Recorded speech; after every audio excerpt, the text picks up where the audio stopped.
नव्या मोटार वाहन कायद्याविरोधात कोल्हापुरात ट्रक चालकांचा संप सुरूच। सर्व माल वाहतूकदार चालकांचा संप सुरूच। ट्रक चालक संपावर ठाम आहेत। कोल्हापूर जिल्ह्यातील माल वाहतूक पूर्णपणे ठप्प झाली आहे। कोट्यावधीची उलाढाल ठप्प। कायदा मागे घ्या अशी सर्वांची मागणी। केंद्र सरकारने हिट अँड रन हा जो कायदा चालकांच्या विरोधात केलेला आहे तो तात्काळ मागे घ्यावा, जेणेकरून हा कायदा म्हणजे उद्या अशी परिस्थिती निर्माण होणार की सामान्य जनतेला जर ड्रायव्हर प्रत्येक ड्रायव्हर जर या संपात उतरला तर सामान्य माणसाचं खायचं प्यायचं सुद्धा बंद होईल।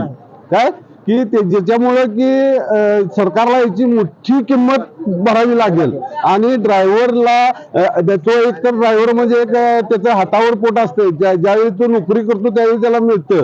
त्याला जर तुम्ही 7 लाख रुपये दंड आणि 10 वर्षाची सजा दिली तर तो 7 लाख त्याच्याकडे जर असते तर त्याने ड्रायव्हरकी केली असती का?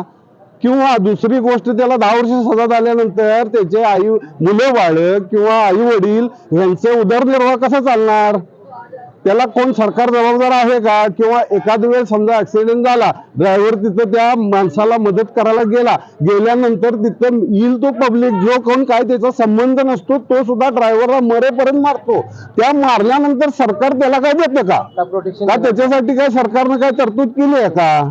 हे सगळे असे कायदे आहेत की पब्लिक विचित्र आहे। पब्लिकला समजत नाही बाबा कुणाची चूक आहे कुणाची नाही आहे, आणि बाबा त्याने कसे ऍक्सिडेंट हा काय कोण मुद्दामून करत नाही। हा अपघात आहे, अपघात म्हणजे अपघात, हे आकस्मिक घडणारी गोष्ट असते। त्याच्यामुळे हे अपघात होत असतात आणि हे जाणून बुजून कुठलाही चालक करत नाहीये। खरं तुम्ही हा जो कायदा काढलेला आहे याच्यावर परत विचार करण्यात यावा आणि याच्यातून आम्हाला मुक्त करावं। विजयराव कडवेकर।